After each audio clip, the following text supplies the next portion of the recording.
नमस्कार दोस्तों, आज मैं आपको सुनाने जा रही हूँ शीतला माता की पौराणिक कथा।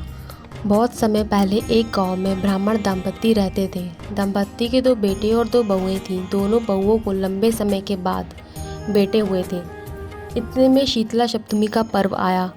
घर में पर्व के अनुसार ठंडा भोजन तैयार किया गया। दोनों बहुओं के मन में विचार आया कि यदि हम ठंडा भोजन खाएंगे तो बीमार हो जाएंगी और बेटे भी अभी छोटे हैं।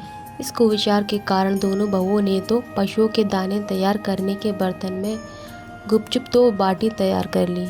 सास बहू शीतला माता की पूजा करके आई, शीतला माता की कथा सुनी।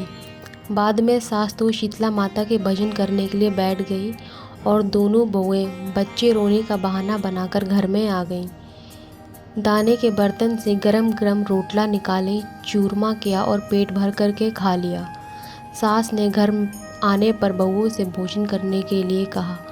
बहुएं ठंडा भोजन करने का दिखावा करके घर के काम में लग गईं। सास ने कहा, बच्चे कब के सोए हुए हैं, उन्हें जगाकर भोजन करा लो। बहुएं जैसे ही अपने अपने बेटों को जगाने गईं तो उन्होंने उन्हें मृत पाया। ऐसा बहुओं की करतूतों के फल स्वरूप शीतला माता के प्रकोप से हुआ था। बहुएं विवश हो गईं। सास ने घटना जानी तो बहुओं से झगड़ने लगी। सास बोली कि तुम दोनों ने अपने बेटों की बदौलत शीतला माता की अवहेलना की है, इसलिए अपने घर से निकल जाओ और बेटों को जिंदा स्वस्थ लेकर ही घर में पैर रखना। अपने मृत बेटों को टोकरे में रखकर दोनों बहुएं घर से निकल पड़ी। जाते जाते रास्ते में एक जीर्ण वृक्ष आया। यह खेजड़ी का वृक्ष था। इसके नीचे औरी और शीतला 2 बहनें बैठी थीं। दोनों के बालों में विपुल प्रमाण में जूं थीं। बहुओं ने थकान का अनुभव किया था। दोनों बहुएं औरी और शीतला के पास आकर बैठ गईं। उन दोनों ने शीतला औरी के बालों से खूब सारी जूं निकाली। जूं का नाश होने से औरी और शीतला ने अपने मस्तक में शीतलता का अनुभव किया। कहा, तुम दोनों ने हमारे मस्तक को शीतल किया है, वैसे ही तुम्हें पेट की शांति भी मिले। दोनों बहुएं एक साथ बोली कि पेट का दिया हुआ ही लेकर हम मारी मारी भटकती हैं, परंतु शीतला माता के दर्शन तो हुए नहीं। शीतला माता ने कहा कि तुम दोनों पापिनी हो, दुष्ट हो, दुराचारिणी हो, तुम्हारा तो मुंह देखने योग्य भी नहीं है। शीतला सप्तमी के दिन ठंडा भोजन करने के बदले तुम दोनों ने गरम गरम भोजन कर लिया था। ये सुनते ही बहुओं ने शीतला माता जी को पहचान लिया। देवरानी जेठानी ने दोनों माताओं का वंदन किया।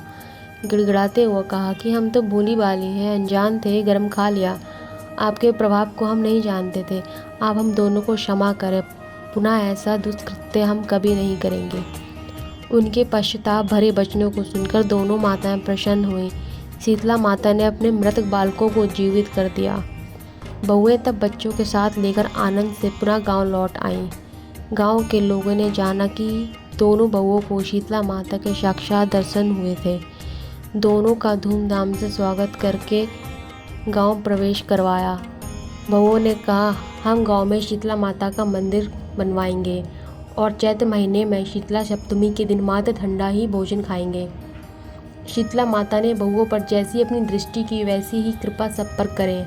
श्री शीतला माँ सदा हमें शांति और शीतलता तथा आरोग्य दें। बोलो श्री शीतला माता की जय।